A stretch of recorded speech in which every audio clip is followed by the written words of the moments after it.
Hello student, good morning. आज के लिए मैं लाया हूँ आपके लिए टॉप 10 मैथ के इम्पोर्टेंट क्वेश्चन। और ये है अपना पार्ट 3 जो कि मैथ के इम्पोर्टेंट क्वेश्चनों का सेशन चालू हुआ है।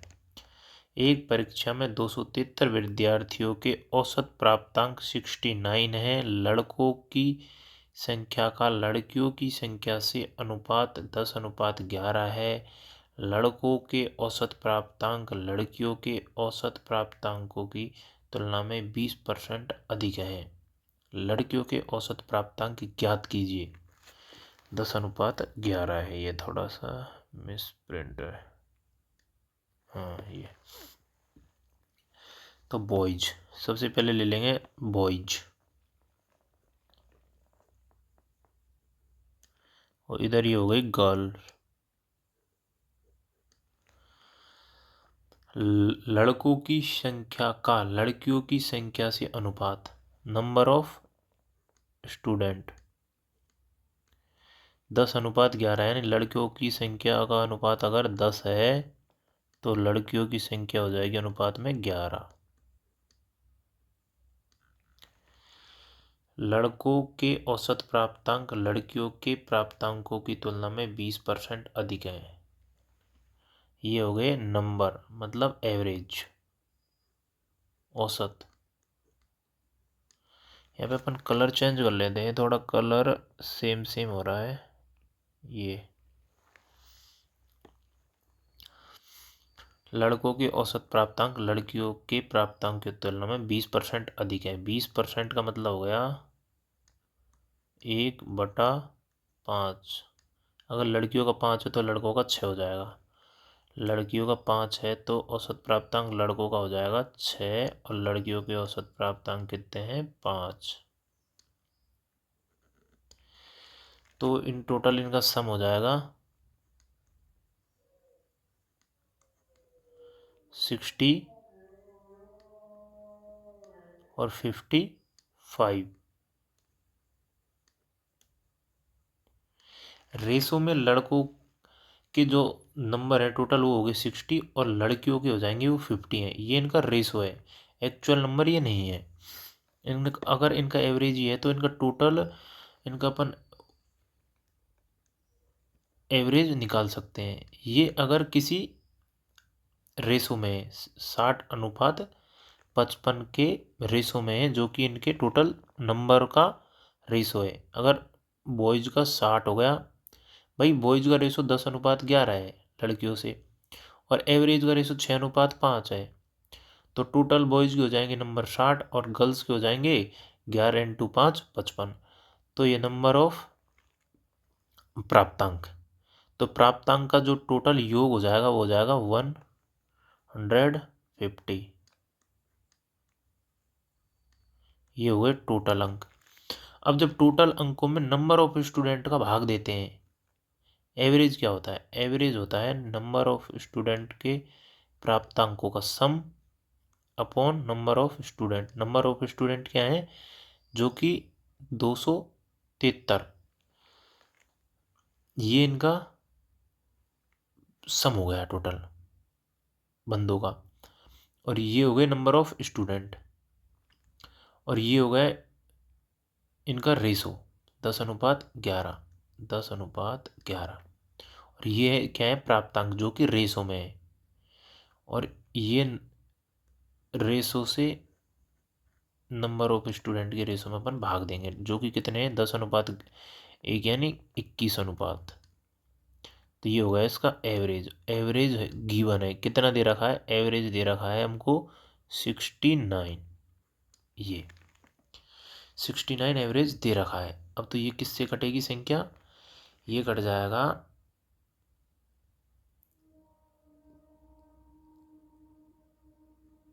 देखो आप यहाँ से 5 से अगर ये कटेगा तो 5 दूनी 10 और 5 तियो 15 यानी 23 से। 23 × 5 है तो 23 एकम 23, 23 दूना 46, 23 × 3 = 69। और ये इधर जाके मल्टीप्लाई हो जाएगा तो 5 रेशो हो जाएगा 21 इंटू 3 यानी 63।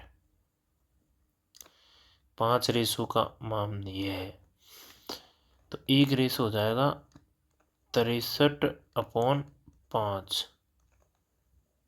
तो क्या पूछा है, लड़कियों के औसत प्राप्तांक, लड़कियों का औसत प्राप्तांक, ये गर्ल्स, इसका एवरेज 5 रेशो, 5 रेशो हो जाएगा 5 इंटू 63/5। 5 से 5 गया तो 63 राइट आंसर। लड़कियों का रेशो 63 हो जाएगा, यहाँ ऑप्शन नंबर सी। मैं आपको वापस समझा देता हूँ, अगर आपके क्वेश्चन समझ में नहीं आया तो यहाँ पे देखो, बॉयज़ और गर्ल्स का रेशो है 10:11, ये नंबर ऑफ स्टूडेंट है। फिर एवरेज का अनुपात है 6:5, क्योंकि लड़कों का जो औसत एवरेज है वो लड़कियों के औसत एवरेज से 20% अधिक है, मतलब जो प्राप्तांकों का एवरेज है। तो ये 6:5 हो जाएगा। टोटल इसका सम हो जाएगा 60:55। किसमें, ये हो जाएगा प्राप्तांकों का रेशो, रेशो में प्राप्तांक, फिर इसका सम हो जाएगा 115। अगर 115 ये टोटल सम है दोनों का, तो इसका एवरेज क्या होगा, रेशो में इसके स्टूडेंटों का अनुपात अपॉन 21। तो ये एवरेज है, तो एवरेज किस जो कि गिवन है 69, तो 5 रेशो 63, 1 रेशो 65, 3/5, तो 5 रेशो का मान हो जाएगा। ये कट के ये आंसर आ जाएगा। इसको हम थ्योरेटिकल बेस से क्वेश्चन को कर सकते हैं, पर जो कि क्वेश्चन का सबसे बेस्ट मेथड है यही है। अगला क्वेश्चन, क्वेश्चन नंबर 2। एक हवाई जहाज कार की तुलना में 5 गुना तेज चाल से यात्रा करता है यदि बस 80 मिनट में, बस नहीं कार है,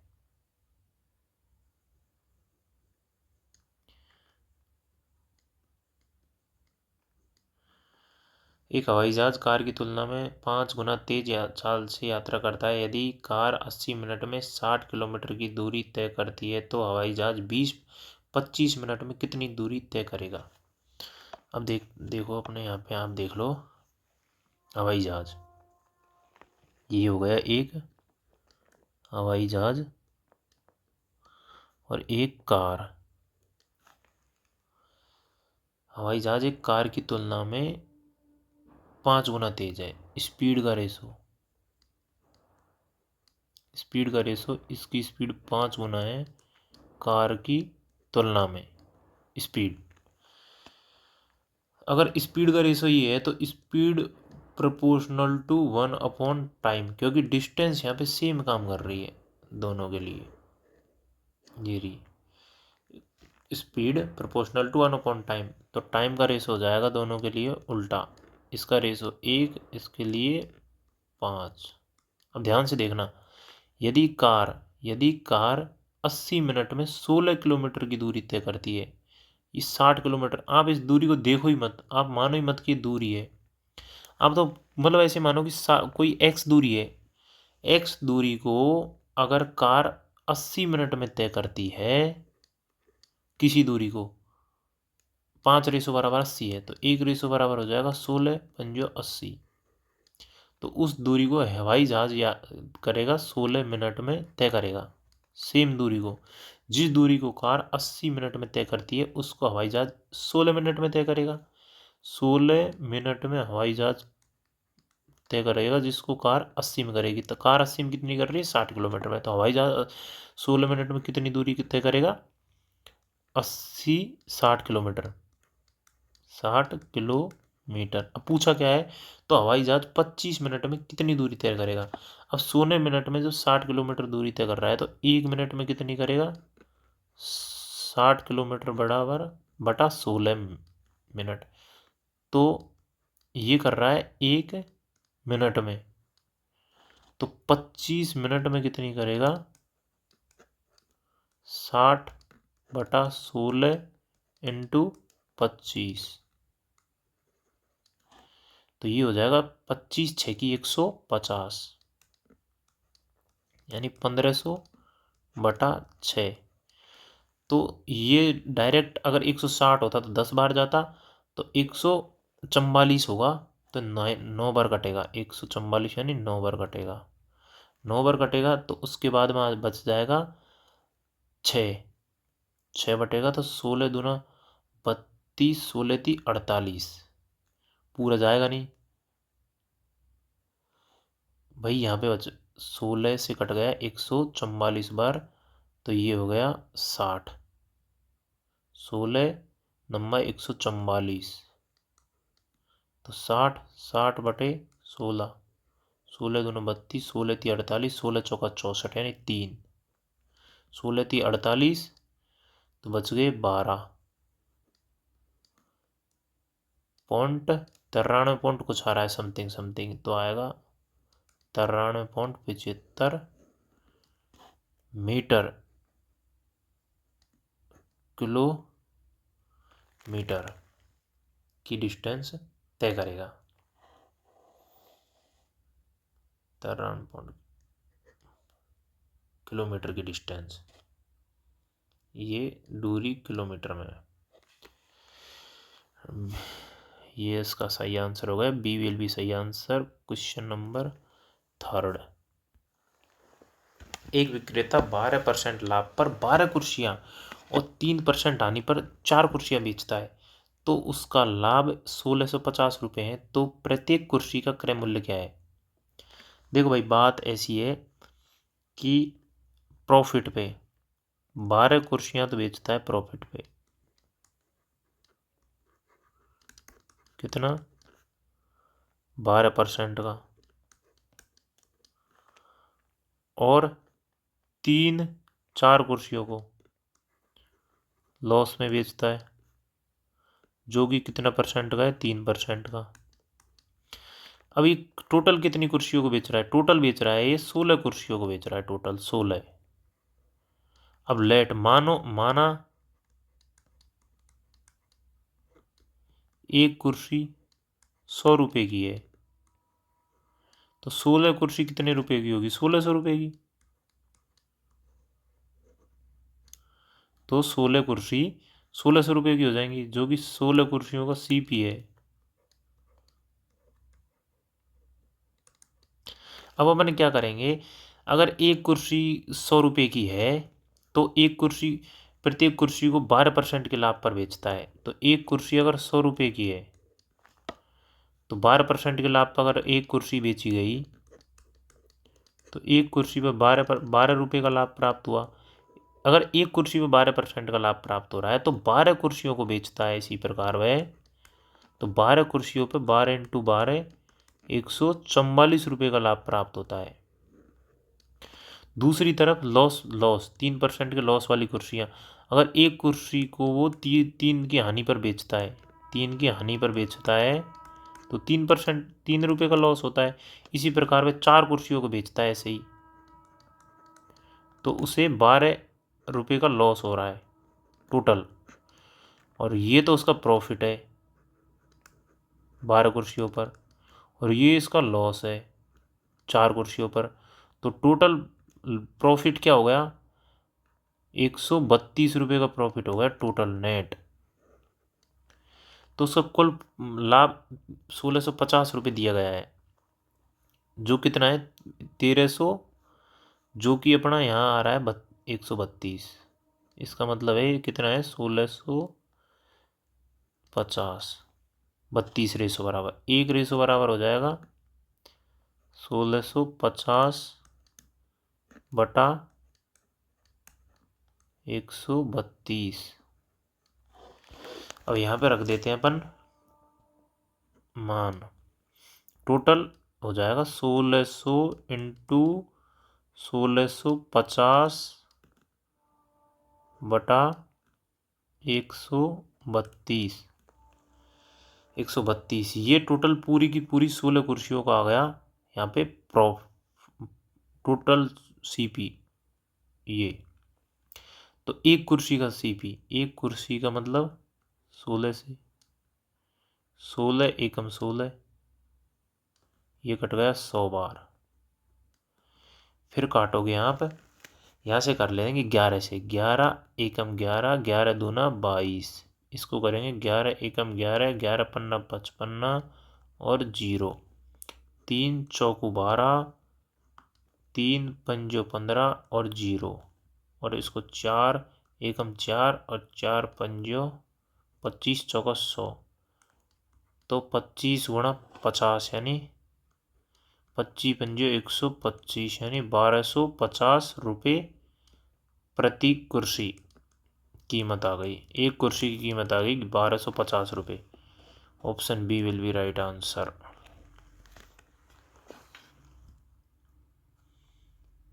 अब नेक्स्ट क्वेश्चन, क्वेश्चन नंबर 4। एक मोबाइल फोन को 1120 रुपये में बेचने पर 10% की हानि होती है। 6% लाभ कमाने के लिए मोबाइल फोन को किस कीमत पर बेचा जाना चाहिए? ICAR एग्रीकल्चर वाली जो एग्ज़ाम होती है उसमें आया क्वेश्चन टेक्नीशियन के लिए 2023 में। किस पर 10% की हानि? अब सीधी बात है, 10% की हानि यानी CP के 90% पे बेचा गया है सामान। 90% पर बेचे जाने पर इसको अपन ऐसे देखते हैं,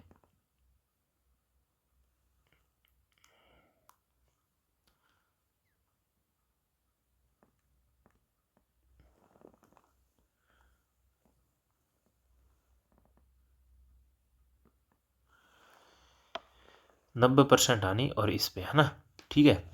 जैसे कि CP है, CP कम अपन क्रैमूल को मानते हैं 100%। 90% की हानि पर यानी ये बेचा गया है, 10% की हानि यानी 90% है इसके 90% पे, और जो कि जिसकी कीमत क्या है 11,250 रुपये। अगर इसे 6% लाभ कमाने के लिए मोबाइल फ़ोन को किस कीमत पर बेचा जाना है? किस कीमत पर? 6% के लिए इसको 106% पे, इस पे बेचा जाना चाहिए। ये 106 मतलब इस पे बेचा जाना चाहिए। तो ये इसका मान है, तो 1 हो जाएगा। यहाँ पे अपन मान काटेंगे, 0 से 0 गया, 1% का 9 से करेंगे तो 9 एकम 9, 22 बचे, 9 दूनी 18, 4 9 पंजो 45, 185, 1% का मान, तो 106 का हो जाएगा। 106 इंटू 185,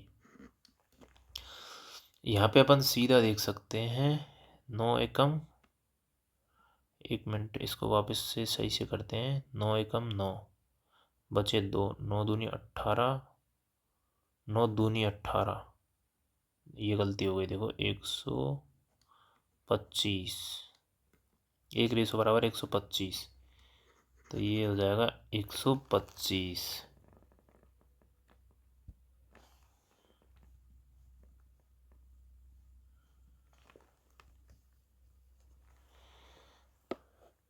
एक सौ पच्चीस,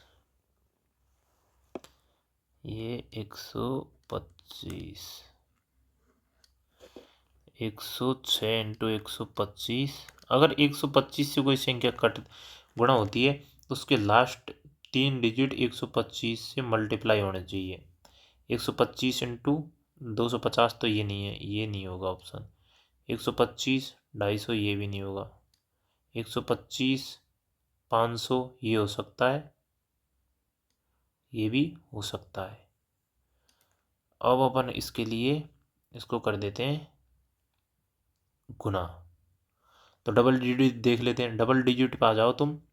यहाँ पे क्या है, दो संख्या 2 से कट रही है यानी 53 गुणा 2 106, यानी 2 1 है तो 5 कितने भी हो, अगर 0 किससे बनती है, जितने ज़्यादा 2 हो, 1 2 और 1 5, यानी 1 0 बनेगी लास्ट में। तो संख्या का राइट आंसर होगा 13,250। यहाँ से जा सकते हैं क्योंकि 2 1 है और 5 3 है, तो अगर 2 2 होते और 5 2 होते तो 2 डबल 0 हो जाती, तो इसके चांस बढ़ते। अब इसका आंसर है 13,250। इसको गुणा करके दे सकते हैं, 6 पंजो 30, 5 गुणा 6 दूनी 12, 2 गुणा 6 दूनी 12, 6 0 1 0 5 12 1 3 13,250 will be right answer. Next question, question number 5। यदि x बराबर 3y + 4 है, जो कि गिवन दिया गया है, तो मान इस वैल्यू का घात करना पड़ा है। ऐसे क्वेश्चन में हम क्या कर सकते हैं, डायरेक्ट मान को 0 रख देंगे। अगर हमने मान यहाँ पे y का मान 0 रख दिया, y का मान 0 रख दिया, तो x 3y, तो 3 × 0 0, तो x का मान हो जाएगा 4, और x की वैल्यू यहाँ पे पुट कर दो सीधा, x की घात 3 माइनस y 0, तो 0, और यहाँ पे अगर y 0 रख जाएगा तो ये पूरा 0 हो जाएगा, यानी वो पूरा 0, तो x की घात 3 यानी 4 × 4 × 4 64। Option C will be right answer. अब आप बोलोगे कि मान मतलब इसको बेसिक से बताओ, तो इसका मैं बेसिक मेथड भी आपको बता देता हूँ। नेक्स्ट MAT मेथड, ये बेसिक मेथड है। बेसिक से जाओगे आप, x बराबर 3y + 4। अब इसका इधर ले लो, x - 3y बराबर 4। x की घात 3 हो रही है, तो अपन इसकी घात 3 करते हैं, और y की घात भी 3 हो रही है, तो इसकी भी पावर 3 कर देंगे टोटल, तो इस पावर से तो ये हो जाएगा 64, और ये हो जाएगा x की पावर a³ यानी a³ माइनस b³ यानी -b³, 3 की हो जाएगी 27, 3 × 9 9 × 27, और y की पावर भी हो जाएगी 3 a³ - b³। अब अगला आ जाओ, a³ - b³,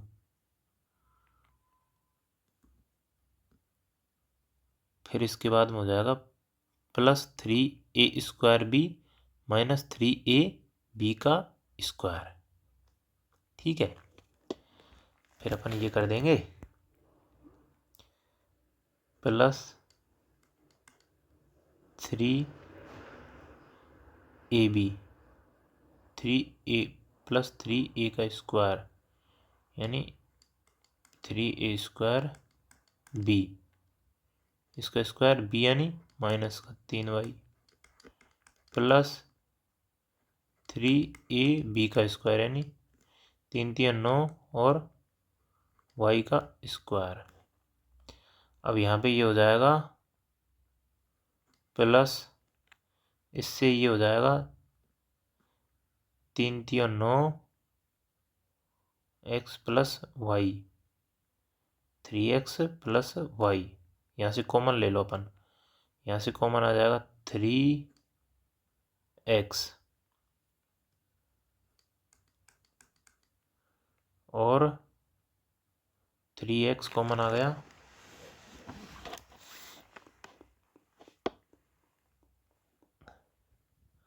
three x common यहाँ से आ गया, और इधर क्या बचा 3x आ गया, x और एक y और ले लेते हैं, y भी कॉमन आ रहा है यहाँ से।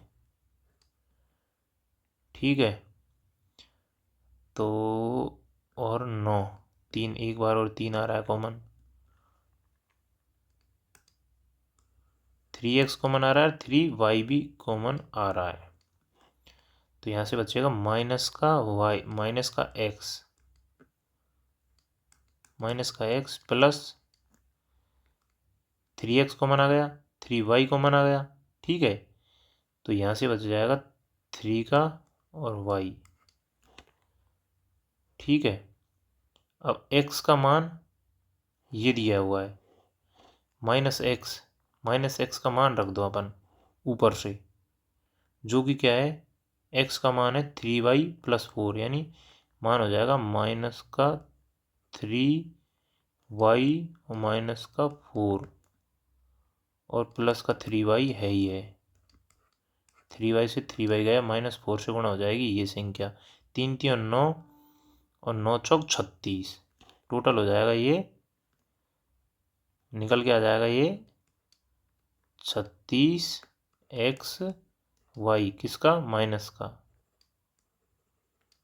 और ये हो जाएगा x³ माइनस 27y³।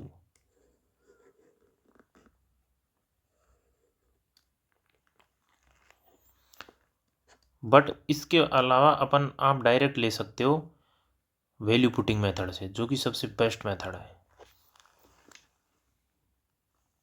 अब क्वेश्चन का, अब इसका अगला क्वेश्चन है क्वेश्चन नंबर 6। 1500 रुपये की राशि पर 8% प्रतिवर्ष की दर से 2 वर्ष के लिए चक्रवृद्धि ब्याज और साधारण ब्याज का अंतर क्या है। साधारण ब्याज अपन ट्री मेथड से चल सकते हैं 2 वर्ष का लिए। देखो पहले तो 1 वर्ष का और 2 वर्ष का एक मेथड है, ट्री मेथड है यानी पेड़ मेथड। ये हो गया एक बक्सा, ये हो गया दूसरा बक्सा और ये हो गया तीसरा बक्सा। 15,000 की राशि पर 8% की दर से 2 वर्ष के लिए 15,000 की राशि है, और इस पे इसका 8% क्या हो जाएगा, 15 × 120 यानी 1200 रुपये। 1200 रुपये ब्याज होगा इसका, किस पर, 1 साल के लिए साधारण ब्याज। सेम ही ये होगा, इसका सेम होता है ये। अब इसका 8% क्या होगा, क्योंकि पहले साल का साधारण ब्याज 1200, दूसरे साल का साधारण ब्याज 1200 रुपये। अब पहले साल के साधारण ब्याज पे वापस कंपाउंड इंटरेस्ट लगता है, तो वो 8% होगा ये। अब ये 8% हो जाएगा, 2 जीरो से 2 जीरो जाएंगी और 12 अंठे 96, ये हो जाएगा 96। और ये 2 साल, ये वैसे तो ये 2 साल का CP/SP हो जाता है, और ये 2 साल का टोटल हो जाता है, जो ये होता है 2 साल का SP, और ये हो जाता है 2 साल का टोटल CP, और ये जो 96 है ये हो जाता है 2 साल के CP माइनस SP का अंतर, ये हो जाएगा।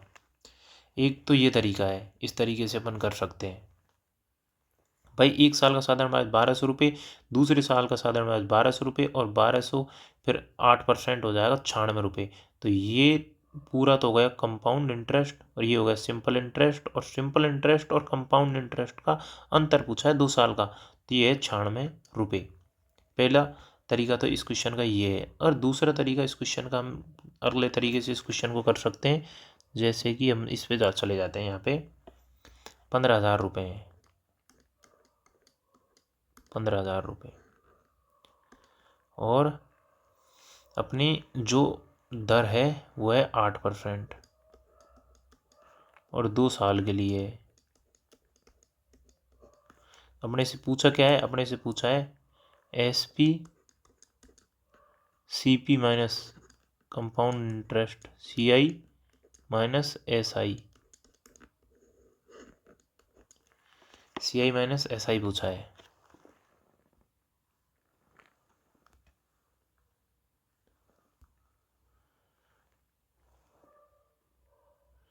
CI माइनस SI पूछा है, ये यहाँ पे CI है, SI और CI।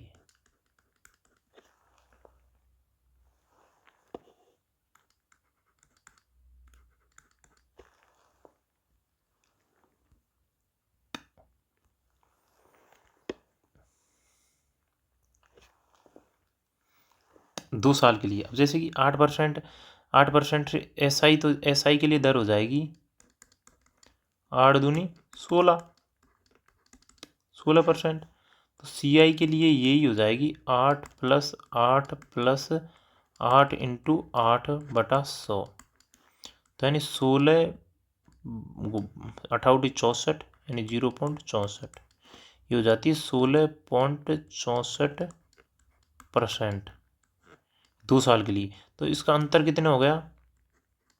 0.64%।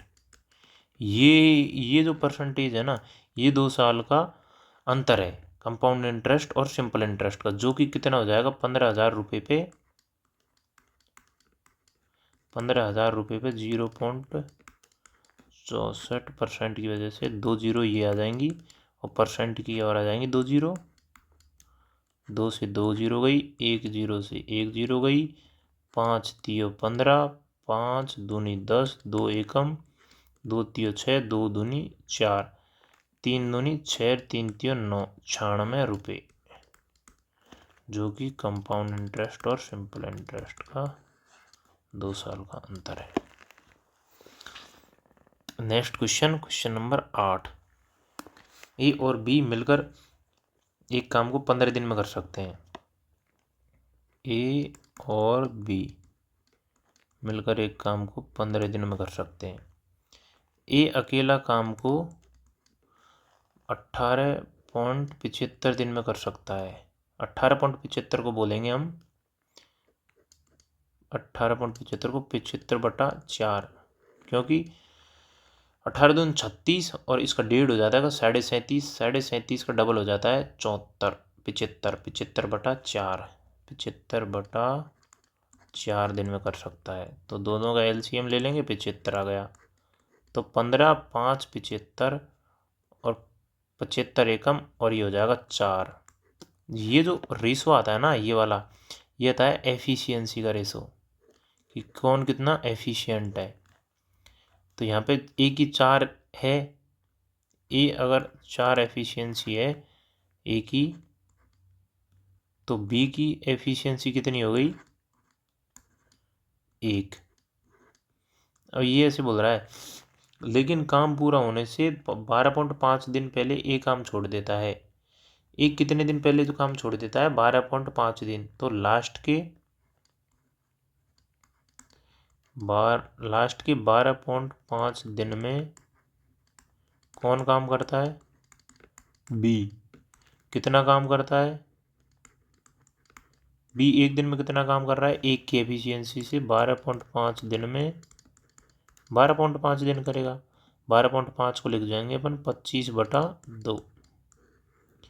इतना काम बी अकेले करता है, तो बाकी का काम कौन करता है? ए और बी मिलकर करते हैं, यानी 75 माइनस 25/2, ये हो जाएगा 150 माइनस 25, 125/2। 125/2 काम को ए और बी मिलकर करते हैं। कितनी की एफिशिएंसी से? 5 की एफिशिएंसी से, क्योंकि ए और बी की एफिशिएंसी कितनी है? 5। तो 125/5 दूनी 10 इज इक्वल्स टू 12.5 दिन में। ए और बी भी टोटल मिलकर कितने दिन का काम करते हैं? 12.5 दिन। Option D will be right answer. Question, next question. अब क्वेश्चन 2 क्वेश्चन ही नहीं लगाए, कोई नहीं। हाँ तो स्टूडेंट, आज की जो क्वेश्चन है वे आपके लिए 8 क्वेश्चन का सेट रहा। इसी तरह मैं आपके लिए रोज 10 से 15 क्वेश्चन का सेट लाया करूँगा। बेस्ट क्वेश्चन जो कि एग्ज़ाम आने वाली एग्ज़ाम में आपके लिए बहुत कारगर होंगे, उपयोगी होंगे, अब क्या बोलूँ, मतलब जो भी होंगे बेस्ट होंगे आपके लिए, और इनसे आप प्रैक्टिस कर सकते हो। फिलहाल आप चैनल को सब्सक्राइब करें, वीडियो को लाइक करें, शेयर करें और कमेंट करें अगर आपको वीडियो बढ़िया लगी। धन्यवाद। गुड मॉर्निंग, राम राम, सत श्री अकाल, अस्सलाम वालेकुम।